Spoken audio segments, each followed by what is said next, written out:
Plastic based industries, అలాగే construction based industries, packing based industries, అలాగే local demand బట్టి దానికోసం మేము డబుల్ ది పెనాల్టీ పే చేస్తున్నామండి పవర్ డిపార్ట్మెంట్కి.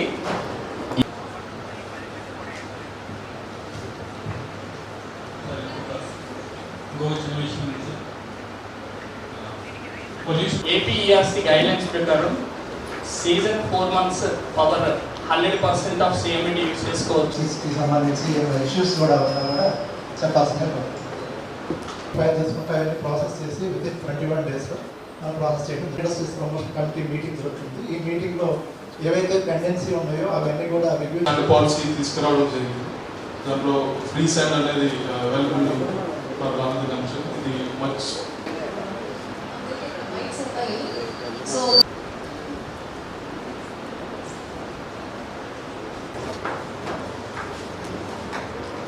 అగ్రిమెంట్ మొత్తం ఆపేసుకోవాలి. సో దానివల్ల చాలా ఇష్యూ అవుతున్నాం. ఆల్రెడీ ఏడీ గారికి అందరికి కూడా గుంటూరు ఎమ్మెల్యే ధర్మరాజు గారికి కంపెనీస్ వస్తున్నాయి. True up charges, FPS charges అన్ని ఎక్స్ట్రా టోటల్ అంటే లాస్ట్ గవర్నమెంట్ లో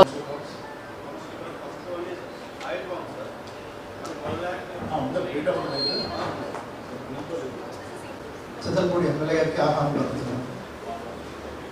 అలాగే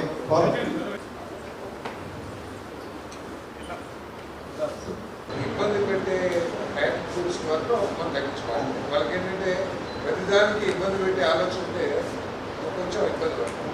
మీకు ఫ్రెండ్లీ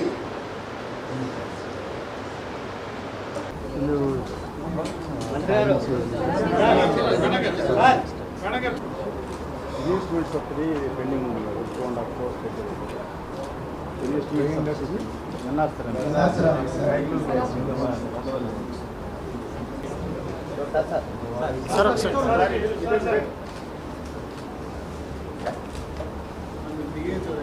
ఫైల్ చేయడానికి అవకాశం ఉంది. లైక్ ఆన్ లైన్ డిపార్ట్మెంట్స్ ఏదైనా ఫ్యాక్టరీస్ కానీ గత 2023 కొత్తగా ఇండస్ట్రీ పెట్టాలంటే మనకి within 21 days through single desk portal ద్వారా 30% ఆఫ్ సిఎండి యూజ్ చేసుకోవచ్చండి.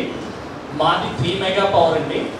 కాకపోతే based on the availability of agriculture.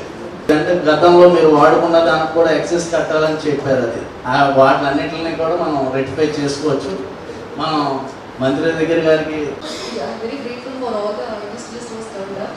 So ఇక్కడ చూసే all the important people they perfect focus district administration, district collectors అంటే my revenue people are here, political side units కూడా మనకి already కొన్ని existence ఉన్నాయి. అట్లాగే కొన్ని కొత్తగా కూడా పెట్టుకోవడానికి అవకాశం ఉంది. అట్లాగే ఆత్మా బేస్డ్ చూసుకుంటే మనకి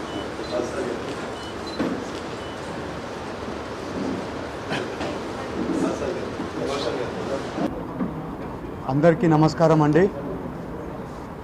palm oil and chillies, cotton and groundnut అవి కూడా మన దగ్గర ఎక్కువ కమర్షియల్ క్రాప్స్ ఉన్నాయి. అట్లాగే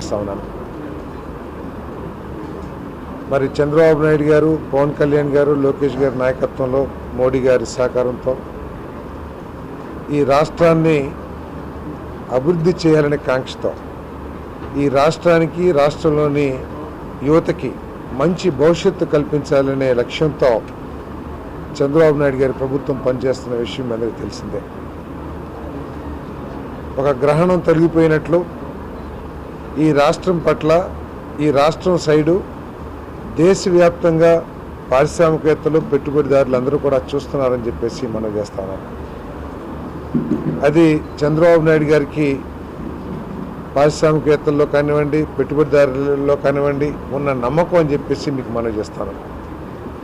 నిన్ననే నేను ఎయిర్పోర్ట్లో ఎంక్వైరీ చేశాను. ఈ ప్రభుత్వం వచ్చిన తర్వాత ట్రాఫిక్ ఏమైనా పెరిగిందా అంటే దాదాపు 35 to 40% ట్రాఫిక్ ఈ నెల రోజుల్లోనే పెరిగింది. చాలామంది ఇన్వెస్టర్స్ ఈ రాష్ట్రానికి వస్తున్నారు అని చెప్పేసి మరి ఎయిర్పోర్ట్ డైరెక్టరే చెప్పిన విషయాన్ని మీ దృష్టికి తీసుకొస్తా ఉన్నాను నేను. మరి ప్రభుత్వం పట్ల అంత నమ్మకం ఉన్నప్పుడు మరి ప్రభుత్వ యంత్రాంగం కానివ్వండి, ప్రభుత్వం కానివ్వండి, ఈ పారిశ్రామికవేత్తలకు ఉన్న సమస్యల్ని పరిష్కరించడం కోసం, వారికి కావలసిన వసతులు ఏర్పాటు చేయడం కోసం తప్పకోకుండా మేమందరం కూడా కలిసి కృషి చేస్తామని చెప్పేసి మనం చేస్తామని నేను. ముఖ్యంగా ఏదైతే పవర్ సమస్యలు ఉన్నాయో వాటిని తొలగించడం కోసం అవసరమైతే కొత్త సబ్స్టేషన్ ఏర్పాటు చేసి కానివ్వండి, కొత్త లైన్స్ ఏర్పాటు చేసి కానివ్వండి, ప్రజలు మన ఇండస్ట్రియలిస్టులందరికీ కూడా మంచి నాణ్యమైన కరెంట్ని, విద్యుత్తుని సరఫరా చేసే విధంగా చర్యలు తీసుకోవడానికి ప్రభుత్వం కృషి చేస్తుందని చెప్పేసి మనవి చేస్తామని నేను. ఒక మంచి ఫ్రెండ్లీ ఎన్విరాన్మెంట్ పారిశ్రామికవేత్తలకి ఇదొక అల్టిమేట్ డెస్టినేషన్గా ఈ రాష్ట్రాన్ని తయారు చేయాలని చెప్పేసి మేమందరం కూడా భావిస్తూ ఉన్నాం. విశాఖపట్నంతో పాటు మన ఏలూరు జిల్లాలో కూడా అనేక వసతులు ఉన్నాయి, అనేక వనరులు ఉన్నాయి. అంతేకాకుండా మనకి మానవ వనరులు కూడా ఇంజనీరింగ్ కాలేజెస్ ఉన్నాయి, ప్రీమియర్ ఇన్స్టిట్యూట్స్ లైక్ IIIT ఇవన్నీ కూడా ఉన్నాయి. కాబట్టి మరి అదేవిధంగా ఎంటర్ప్రెన్యూర్స్ కూడా ఈ ప్రాంతం నుంచి చాలామంది ఉన్నారు. కాబట్టి వాళ్ళకి కొంత మనం సహకారం అందించినట్లయితే పాలసీ రూపంలో కానివ్వండి, లేకపోతే వాళ్ళు ఎదుర్కొన్న చిన్న చిన్న సమస్యల్ని పరిష్కరించడంలో కానివ్వండి, వాళ్ళకి తోడ్పాటు అందించినట్లయితే ఈ జిల్లా కూడా మరి పారిశ్రామికంగా అభివృద్ధి చెందే అవకాశం ఉంది. కాబట్టి మేమందరం కూడా దానికోసం కృషి చేస్తామని చెప్పేసి మనం చేస్తాను. మరి ఎంపీ గారు కూడా ఇంట్రెస్ట్ తీసుకుని కేంద్ర ప్రభుత్వం నుంచి కావాల్సిన వసతులు కానివ్వండి, లేదా నిధులు కానివ్వండి, వాటిని తీసుకొస్తానికి కూడా చాలా కష్టపడుతూ ఉన్నారు. మరి మా శాసనసభ్యులందరూ కూడా ఈ పరిశ్రమల పట్ల అవగాహన ఉన్న వ్యక్తులు, మరి కామినేని శ్రీనివాస్ గారు లాంటి సీనియర్ నాయకులు కూడా ఉన్నారు. కాబట్టి మేమందరం కలిసికట్టుగా అందరికీ ఏ సమస్య ఉన్నా కూడా అధికారులతో సంప్రదించి వాటిని పరిష్కరించడానికి కృషి చేస్తామని చెప్పేసి మనం చేస్తాను. మరి జిల్లా యంత్రాంగం కూడా చాలా కష్టపడి హానెస్ట్గా ఈ జిల్లాని అభివృద్ధి చేయాలని కాంక్షతో పనిచేస్తున్న విషయాన్ని ఈ నెల రోజుల్లో మేమందరం కూడా చాలా సంతోషంతో గుర్తించామని చెప్పేసి మనం చేస్తాను. కాబట్టి మరి ఈ పారిశ్రామికవేత్తలకి మేమందరం కూడా నమ్మకం కలిగిస్తున్నాం. తప్పకుండా వాళ్ళు ఈ మీటింగ్లో ఏదైతే చెప్పారో వాటన్నిటిని ఎంపీ గారు కానీ, నేను కానీ, మా సహచర శాసనసభ్యులు కలెక్టర్ గారి ద్వారా ప్రభుత్వానికి రిప్రజెంట్ చేసి వారికి ఒక పరిష్కారాన్ని చూపిస్తాం. ఇదేదో మీటింగ్ ఏర్పాటు చేశాం, అయిపోయింది, ప్రెస్లో వచ్చేసింది అనే విధంగా కాకుండా ఈరోజు ఏదైతే పారిశ్రామికవేత్తలు సమస్యల్ని రేస్ చేశారో ఆ సమస్యల్ని ప్రభుత్వంలో వారి డిపార్ట్మెంట్స్కి తీసుకువెళ్ళి, అవసరమైతే మంత్రులతో మేము వ్యక్తిగతంగా పర్సనల్గా ఎంపీ గారు, నేను, ఎమ్మెల్యేలు అందరూ కూడా వెళ్ళైనా సరే ఆ సమస్యని పరిష్కరించడానికి కృషి చేసి వాళ్ళకి ఒక పరిష్కారం చూపిస్తామని చెప్పేసి కూడా ఈ సందర్భంగా తెలియజేస్తూ మరి మంచి ఏర్పాటు చేసిన మన మీటింగ్ని ఏర్పాటు చేసిన ఎంపీ గారిని, మరి అదేవిధంగా శాసనసభ్యుని, కలెక్టర్ గారిని నేను అభినందిస్తున్నాను. అలాగే వాళ్ళ సమస్యలు ఈ 5 ఏళ్లలో వాళ్ళ సమస్యలు చాలా ఉన్నాయి. ప్రతి ఒక్కరూ ఇండివిజువల్గా ఫోన్లు చేసి వాళ్ళ సమస్యలు అడుగుతుంటే అట్లా కాదని చెప్పి మీటింగ్ పెట్టి వాళ్ళకందరికీ కూడా సమస్యలు తీర్చడానికి ఇదొక వేదిక క్రియేట్ చేయడం జరిగింది. ఎప్పుడు కానీ ఈ 5 ఏళ్లలో ఎప్పుడు కూడా ఈ రకంగా మీటింగ్ కండక్ట్ చేసిందే లేదు. ఇదే ఫస్ట్ టైం మీటింగ్ కండక్ట్ చేసి వాళ్ళ ఇష్యూస్ అన్నీ కనుక్కోవడం జరిగింది.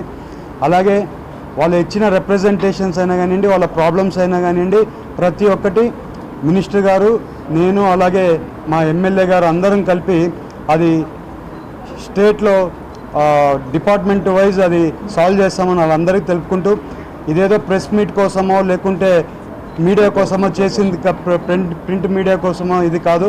వాళ్ళ సమస్యలు తీర్చాలి.